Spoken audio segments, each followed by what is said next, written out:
We've already done the inner smile practice previously, but I'm going to add in some new elements to it. And first of all, I want to mention epigenetics. Most people have heard of genetics these days, which are the chromosomes which contain genetic information about the makeup of the body and how that continues from individual to individual through sexual reproduction.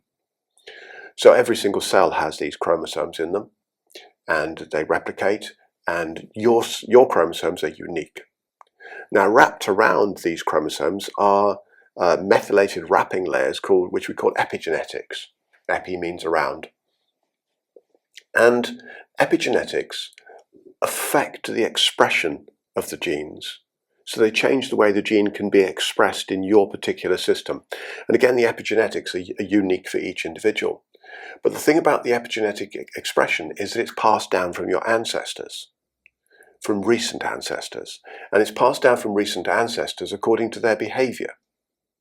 So the evolutionary sense behind that is if that your parents or your grandparents lived in, for example, some famine, then the genes would be expressed in your body that would enable you to more likely be able to handle that kind of environmental context. But what we know is it causes complexity. If you have, say, a grandparent who was obese and overate, then that affects the way your body is constructed. So we're looking at this epigenetic expression, the epigenetic wrapping layers. And what we also know is that what our behaviors are like affects the way we pass that on to our children, and those epigenetic expressions can be changed. So when we do practices like yoga and breath work and that kind of thing, potentially we are altering that epigenetic expression and handing on to our children much more healthy psycho-emotional, physical structures.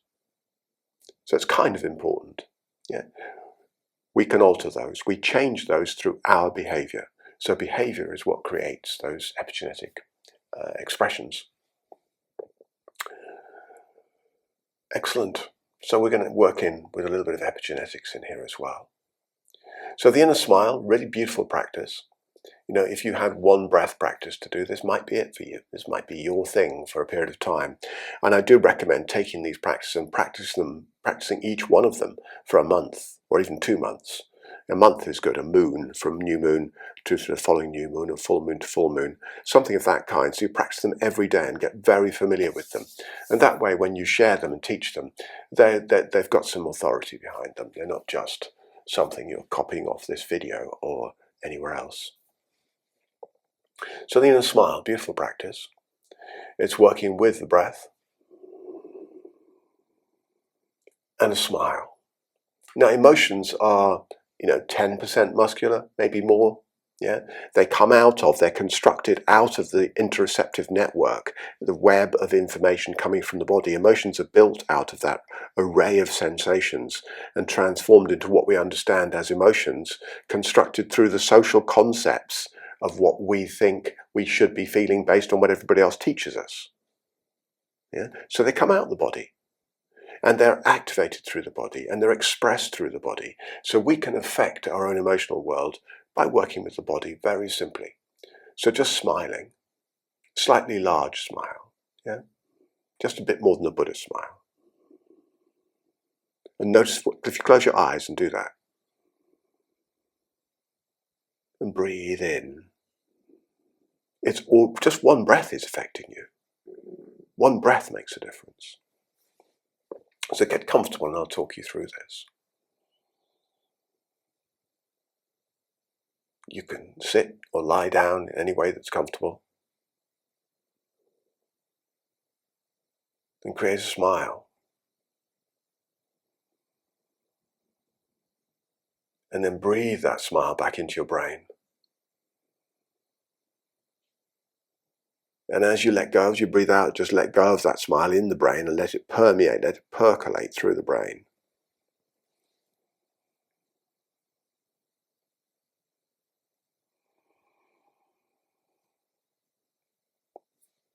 And just keep doing it. Keep breathing that smile into the brain. On the out breath, let that energy just melt into the brain.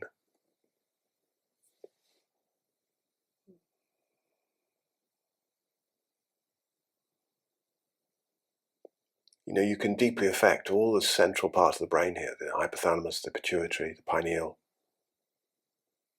the amygdala, the limbic system, the thalamus. These key areas that affect emotion, behavior, memory, learning, body-based function. All the hormones are controlled through the hypothalamus and the pituitary.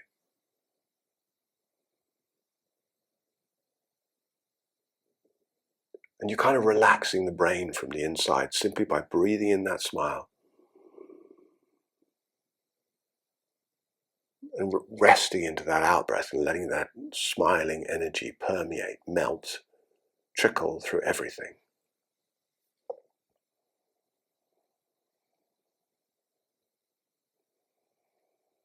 And get into your skull, into the roots of your hair. So it's not just the brain, but the whole of the head,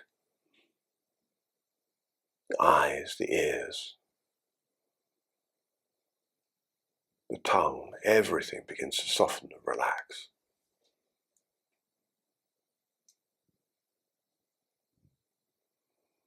What do smiling ears feel like?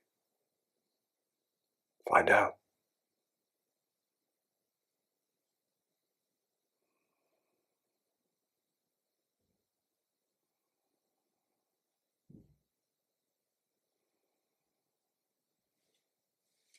Then start to take you down to the throat, into where the vocal cords are and the glands on the front here, the thyroid and the parathyroid glands on the front of the throat.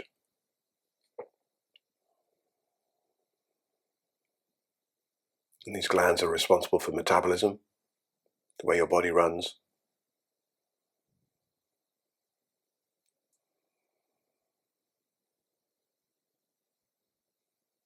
And mineral levels in the body and the parathyroids.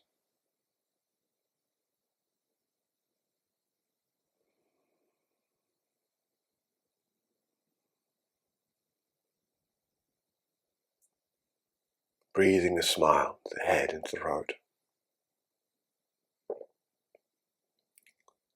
And keep doing this. Stand down into the chest, connecting the head, the throat and the heart.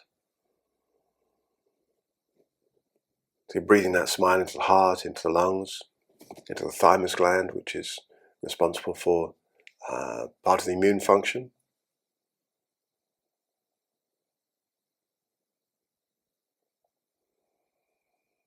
In the first 6 months of your life, those glands are set up at a default threshold level of activity. It's called the hypothalamic pituitary adrenal axis. Hypothalamic pituitary adrenal axis. And that line of glands is set up at a threshold level of activity, ready for the context in which you're born. And you can change that. You can change that by softening and relaxing like this all the way through that central line, which is what we're doing here.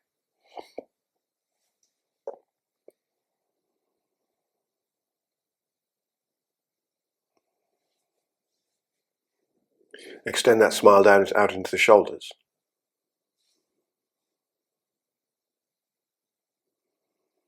And slowly, slowly down the arms, all the way down to the hands and fingers, fingertips.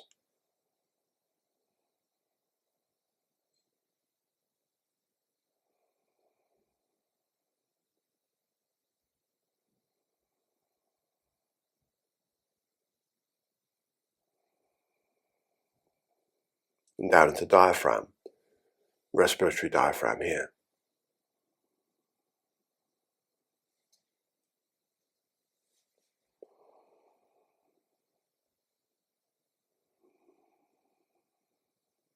Tongue behind the top teeth, lifting the breath up through the upper passageways, as always.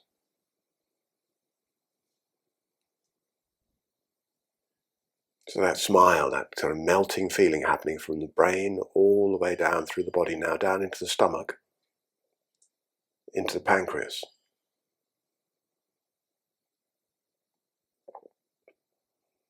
pancreas is responsible for digestive enzymes, and part of it is responsible for producing insulin.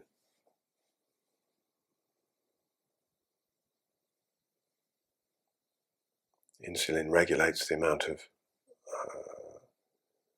glucose movement in the body, how it moves in and out of cells.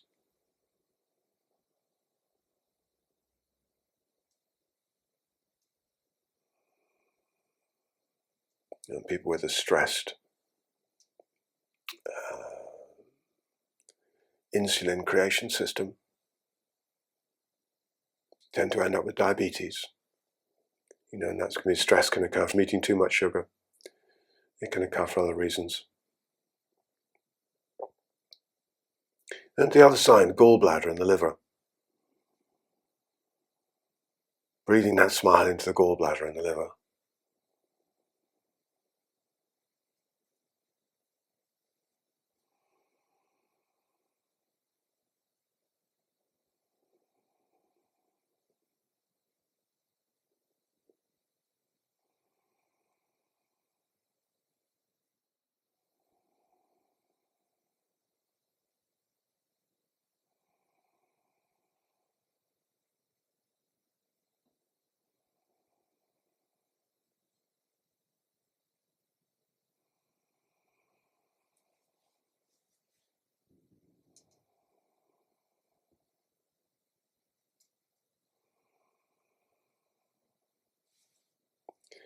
And down into the intestines, into the weave of the small intestine that rolls all through the central area here.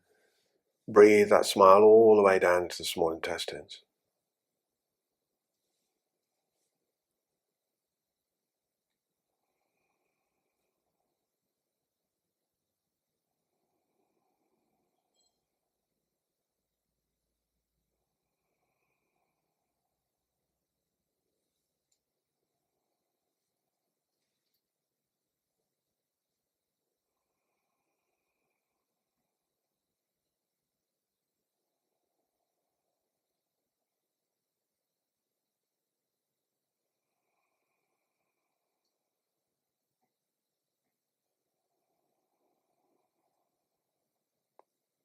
And on this right side here, up into the large intestine comes up and across and down into the rectum. So breathe that smile into the whole of the large intestine. People with stressed out intestines end up with irritable bowel syndrome and all sorts of complexities. And you can simply preventatively care for these organs in this way.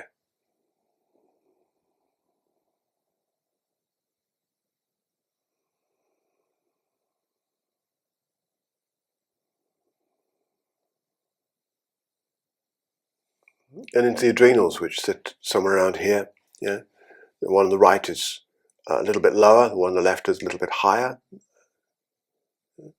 So we're going to breathe into these kidneys, and every breath the kidneys are moving gently up and down in the body here. They're responding to the diaphragm. So breathe into the kidneys and the adrenal glands. The adrenal glands are responsible for stress hormones and hormones that mediate minerals and water in the body.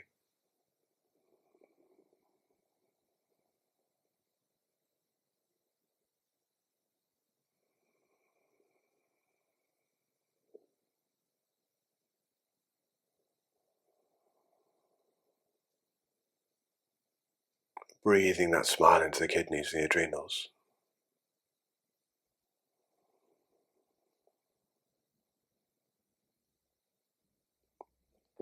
Somebody's on a stress-based lifestyle, full power city living, noise, bright lights through the night, can't sleep properly, relentless demands the whole time, informational demands on 15 different messaging systems on the phone, this, that, the next thing. Somebody's in that kind of lifestyle. Those adrenal glands are on full power all day. So relaxing them like this and getting in and just dropping that energy, softening, letting them relax is super important.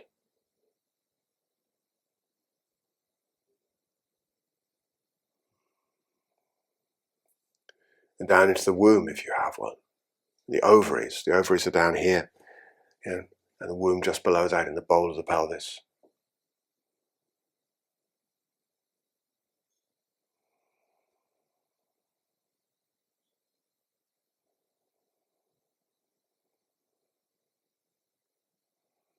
And if you're a woman as well, you can breathe into the vagina. Yeah. Breathe, smile down into the vagina, all the way down through, into the clitoris. If you're a man, breathe that smile into your testicles, into your penis. Breathe it in there. Get that smile inhabiting all of the pelvic floor and all the organs of the pelvic floor.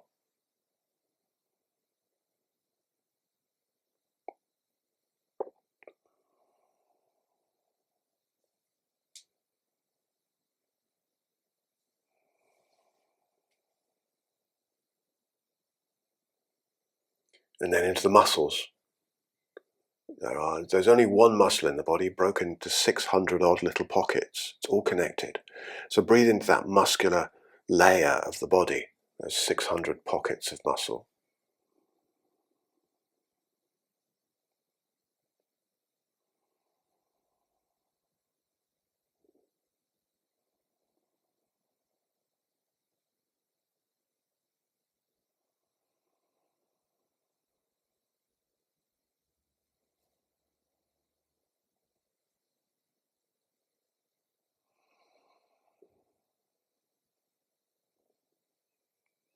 Into the bones, deep into the bones.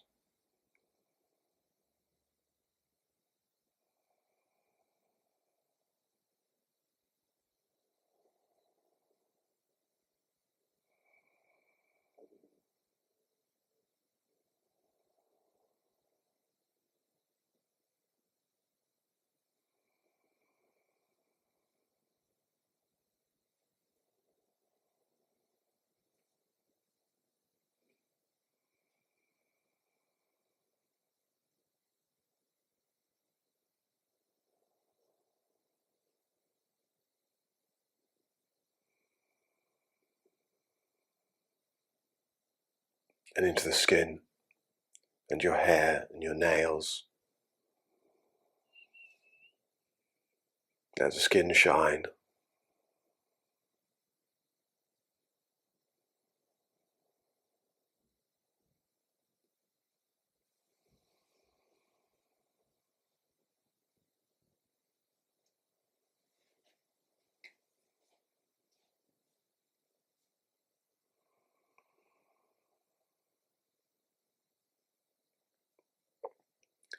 And then to all the cells of the body. Let all the cells of the body begin to breathe that smile in and out.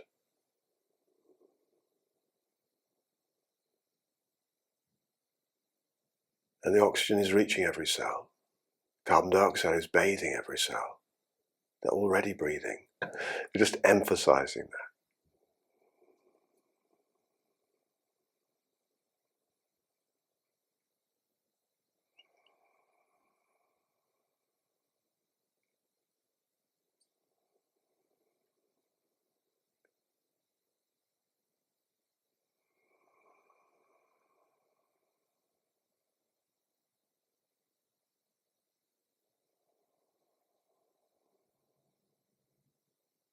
All of the cells breathing in, breathing out, smiling.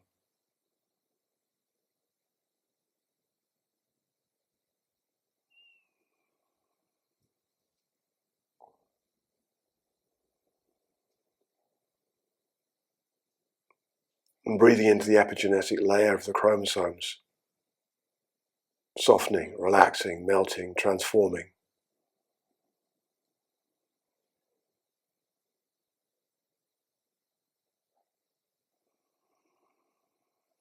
Letting your behavior, this behavior, impact on your genetic expression.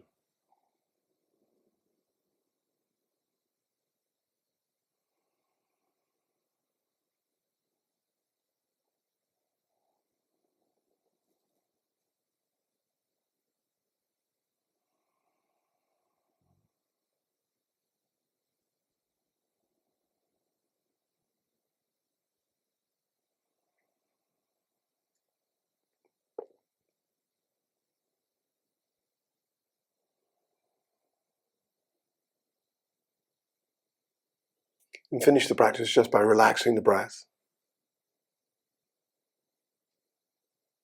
shifting the attention from the manipulation of the breath into just observing the natural breath, whatever's happening. Observe the whole body, feel the whole body.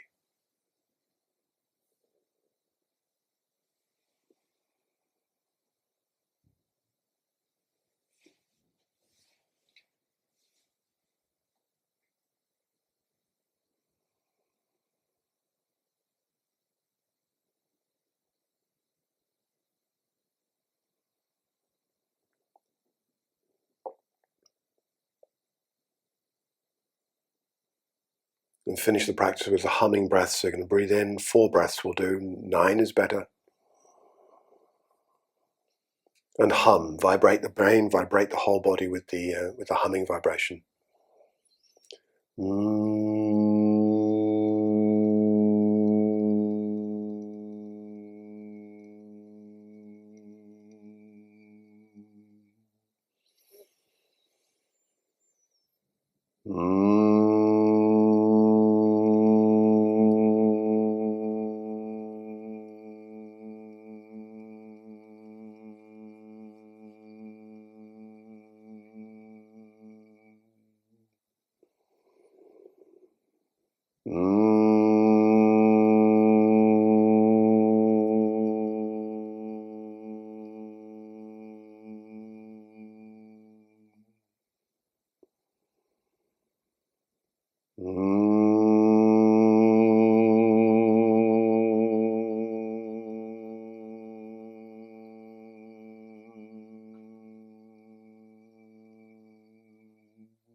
Wonderful.